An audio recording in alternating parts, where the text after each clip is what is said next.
Jai Shri Swaminarayan students, hello and welcome to the virtual lecture series of Environment Conservation and Hazard Management. Today we are on lecture number 36. Okay, so let's see what we have learned in previous lecture.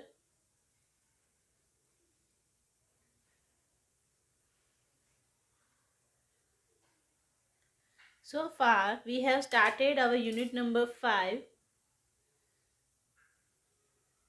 which is biomass energy. Okay so biomass એનર્જીની અંદર આપણે શું જોયું તો biomass કોને કહેવાય right કઈ ટાઈપ્સના biomass હોય છે like solid liquid gas okay એ સિવાય એના એપ્લિકેશન શું છે એ પણ આપણે જોયું let's see what we will go learn in this lecture. The topics of today's lectures are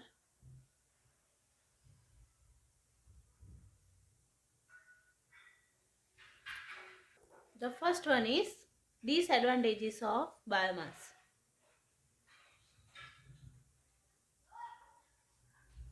So in previous lecture we have learned the advantages of biomass.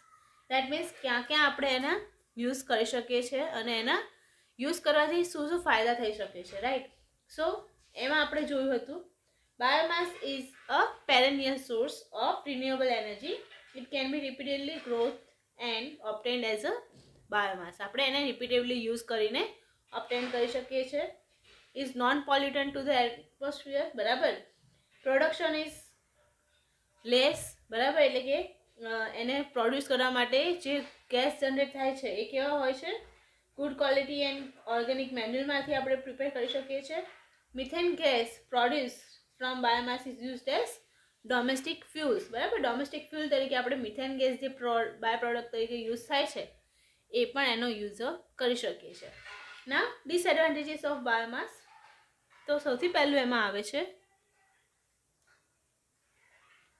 it contains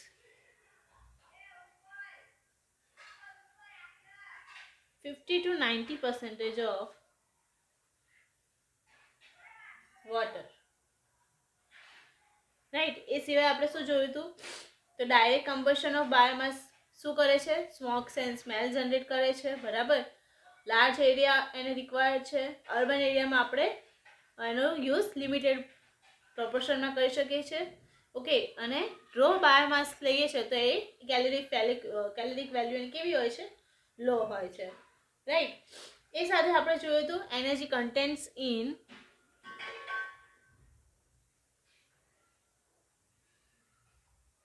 different types of biomass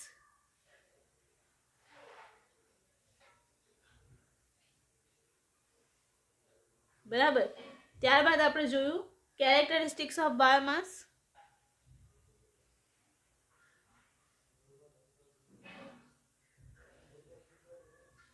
કે એની લાક્ષણિકતાઓ કઈ કઈ છે that means valuable છે never existing process છે okay and એના uses પણ આપણે જોયા હતા રાઈટ ત્યારબાદ આપણે જોયું પ્રોસેસ ઓફ ફોટોસિન્થેસિસ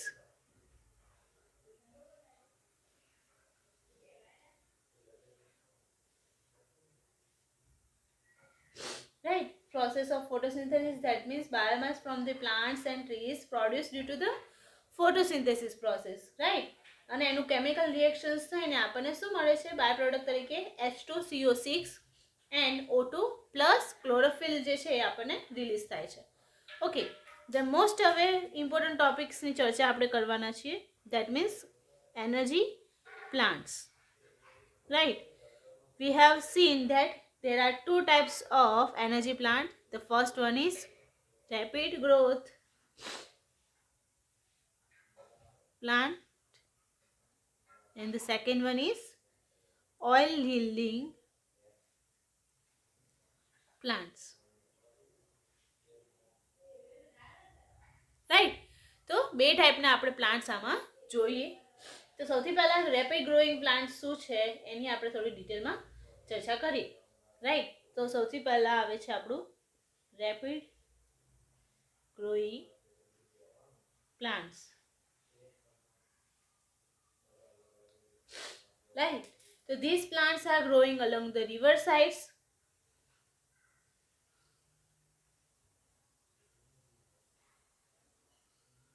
એટલે કે નદીની બાજુનો જે વિસ્તાર હોય એ જગ્યાએ આપણે એને શું કરી શકીએ છીએ, એસ્ટાબ્લિશ કરી શકીએ છીએ, right? Lake and seas as well,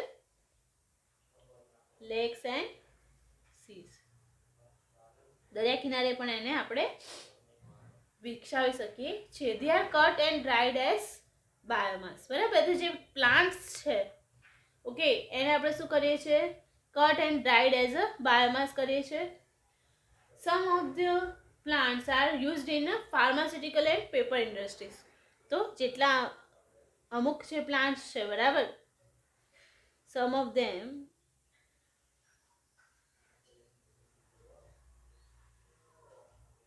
are used in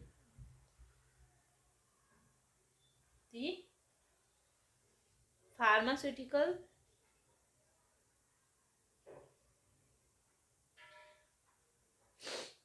and paper industries.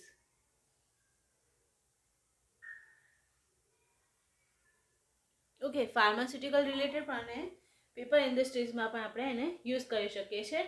They are water, હાઇકેનિક, seaweeds, algae and giant California clade. કઈ કઈ ટાઈપના પ્લાન્ટ્સ હોય છે? તો વોટર,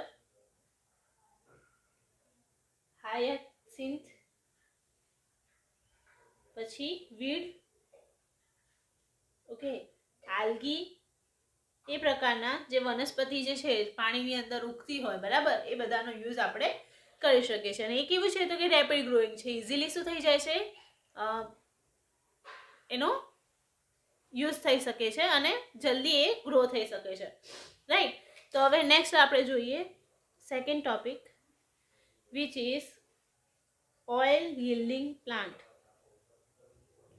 ઓઇલ યીલ્ડિંગ કે જેની અંદરથી આપણને ઓઇલ આપણું શું થઈ શકે છે, રિલીઝ થઈ શકે છે, બરાબર, મેળવી શકીએ છીએ. તો એવા કયા પ્લાન્ટ્સ છે તો જેની અંદર આવે છે euphorbia, lathyris, second one is copaiba, third one is jojoba. બરાબર? આ બધા જ એવા ટ્રીઝ છે કે જેના બીજમાં શું રહેલું છે, તેલ રહેલું છે, બરાબર? સો એ જે ઓઇલ છે આપણે એનું યુટિલાઇઝેશન ઇઝીલી કરી શકીએ છીએ. Coconut trees, right? And six one which is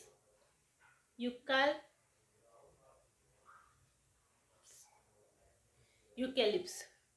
બરાબર? સો આ પ્રકારના આપણા ડિફરન્ટ પ્લાન્ટ્સ થઈ ગયા. ઓકે, તો બે ટાઈપના આપણા પ્લાન્ટ્સ જોયા. દેટ મીન્સ રેપિડ ગ્રોઈંગ કે જે ઇઝીલી શું થઈ શકે છે, ગ્રો થઈ શકે છે.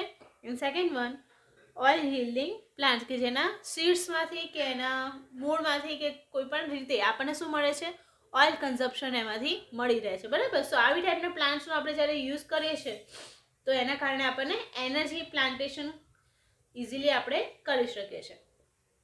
હવે આપણે જોઈએ એના પરથી એનર્જી પ્લાન્ટેશન.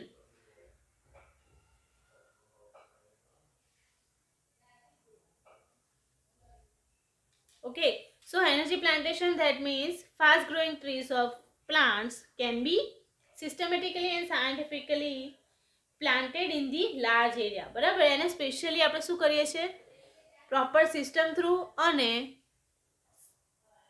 સાયન્ટિફિકલી આપણે એને શું કરી શકીએ છીએ, પ્લાન્ટ કરી શકીએ છીએ. સિસ્ટમેટિકલી એન્ડ સાયન્ટિફિકલી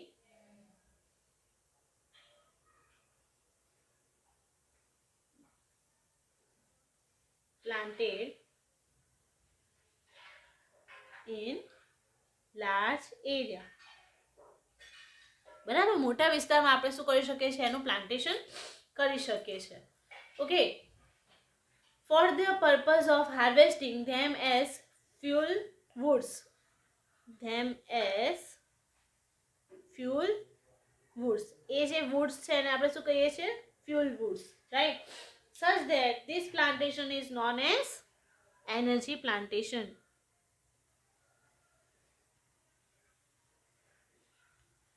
ઓકે, તો જ્યારે આપણે લાર્જ એરિયાની અંદર સિસ્ટમેટિકલી અને સાયન્ટિફિકલી કે આપણે શું કરીએ છીએ, આપણા વર્ક માટે એને શું કરીએ છીએ, આખું પ્લાન્ટેશન કરીએ છીએ. દેટ મીન્સ ગ્રો, જે ક્રોપ છે એને આપણે ગ્રો કરીએ છીએ. ઓકે, સો એના થ્રુ આપણને ફ્યુલ વુડ્સ મળે છે, બરાબર, કે જે ઈંધણ આપણે કહીએ છીએ, બરાબર, વુડનું ઈંધણ, બરાબર, એ આપણને મળે છે. અને એ જ આખું પ્લાન્ટેશન છે એને આપણે કહીએ છીએ એનર્જી પ્લાન્ટેશન, બરાબર.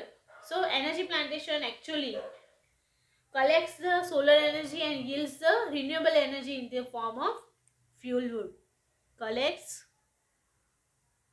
solar energy, બરાબર, એટલે કે આપણા જે પ્લાન્ટ છે શું કરે છે, તો સોલર એનર્જીને એબ્ઝોર્બ કરે છે ફોટોસિન્થેસિસ થ્રુ, અને ત્યારબાદ રિન્યુએબલ એનર્જીને આપણે શું ફાઇન કરે છે, જે ફ્યુલ વુડ આપણને જોઈએ છે એ આપણે મેળવી શકીએ છીએ, રાઈટ. સો એ પ્રમાણે આપણે એનર્જી પ્લાન્ટેશન કરાવતા હોઈએ છીએ. તો એમાં જે એનર્જી પ્લાન્ટેશનમાં યુઝ થતા પ્લાન્ટ્સ કયા કયા છે, તો જે ઓઇલ યીલ્ડિંગ પ્લાન્ટ્સ છે, રાઈટ, એ જ આપણા શું છે એનર્જી પ્લાન્ટેશનમાં કરવામાં આવતા પ્લાન્ટિંગ છે, બરાબર. તો કે આ ટાઈપના જે વૃક્ષો છે આપણે ત્યાં આગળ વાવતા હોઈએ છીએ, બરાબર, કે જેના થ્રુ એના જે વુડ મળે છે, એનું જે થડ મળે છે આપણને, એના ડાળીઓ છે, બરાબર, એ વધારે શું થાય છે, કેલોરીફિક હોય છે, અને એના કારણે આપણને જે મિથેન ગેસને જોઈએ છે, બરાબર, એ પ્રોપરલી આપણે સારી ક્વોન્ટિટીમાં મેળવી શકીએ છીએ, right. Now let's see what is the need of energy plantation. Need of energy plantation. શા માટે આપણે એનર્જી પ્લાન્ટેશન કરવું જોઈએ, તો it is very useful. It gives leaves, woods and other forest, gives woods, leaves and other forest products, બરાબર. The woods and leaves can be burned directly and heat energy. The woods can be burned directly and heat energy can be obtained. Directly પણ આપણે એને burn કરી શકીએ છીએ અને આપણે જે હીટ એનર્જી જોઈએ છે એ આપણે મેળવી શકીએ છીએ. ડિફોરેસ્ટેશન જ્યાં કન્ટિન્યુઅસલી થઈ રહ્યું છે, ડિફોરેસ્ટેશન દેટ મીન્સ જે જંગલોનો નાશ થઈ રહ્યો છે,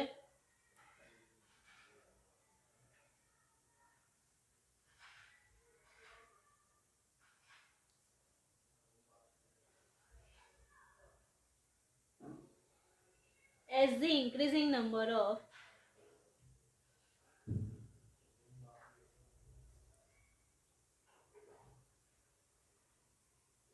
people are using fuel woods, right. તો કે કેના કારણે ડિફોરેસ્ટેશન થઈ રહ્યું છે, તો કે આ પ્રકારના જે ફ્યુલ વૂડ્સ છે, બરાબર, એનો મલ્ટિપલ ટાઈમ્સ ઓફ યુઝ થઈ રહ્યો છે પીપલ દ્વારા, બરાબર. So it is a good source of domestic energy,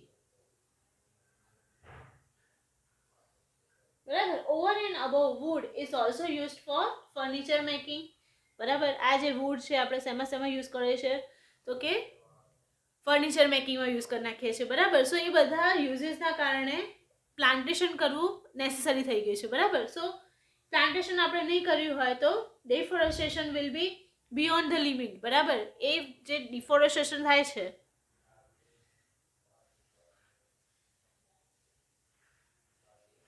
will be beyond the limit, એટલે કે હદ કરતાં પણ વધારે ડિફોરેસ્ટેશન થશે તો જે આપણું ડિઝર્ટિફિકેશન છે, બરાબર, એટલે કે રણીકરણ જે થઈ જાય છે, બરાબર, જંગલોનો નાશ થાય એટલે શું થાય છે, રણ વિસ્તારનો વિકાસ થાય છે, બરાબર.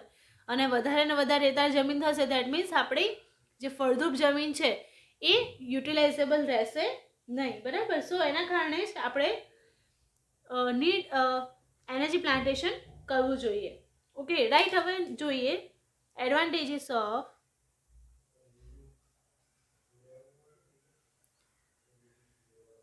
Energy plantation.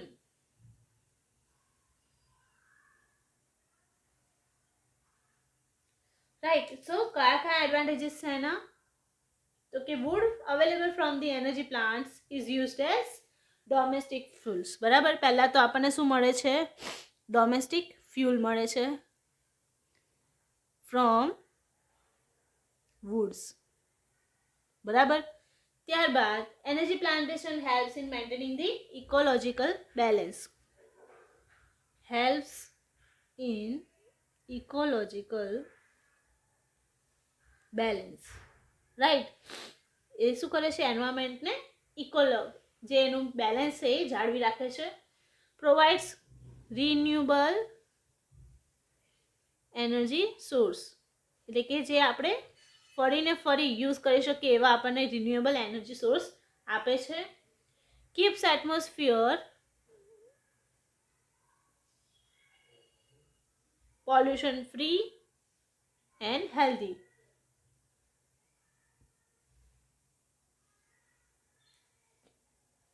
બરાબર, હેલ્ધી એન્ડ ક્લીન આપણને એટમોસ્ફિયર મળે છે. Okay, it can be done nearby places.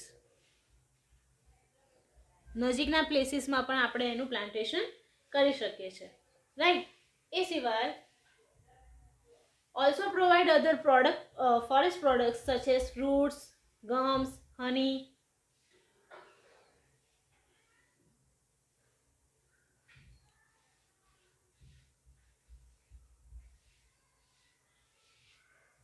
like fruits, gums, honey, etc.